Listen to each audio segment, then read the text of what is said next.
بسم اللہ الرحمن الرحیم۔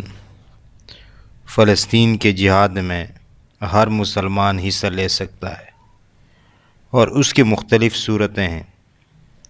پہلی صورت تو یہ ہے کہ آدمی میدان جہاد میں جائے اور میدان جنگ میں لڑ کر یا شہید ہو جائے یا غازی بن جائے۔ دوسری صورت یہ ہے کہ ان کے ساتھ جسمانی اگر شرکت نہیں کر سکتا تو مالی اعتبار سے ان کے ساتھ شرکت کرے۔ اور تیسری صورت یہ ہے کہ ان کے مالی اور معاشی ان کو نقصان پہنچائے۔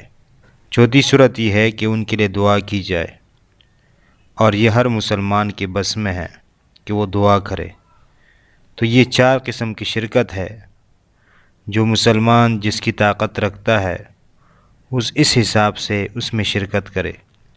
اللہ تعالی ہم سب کا حامی اور ناصر ہو، آمین۔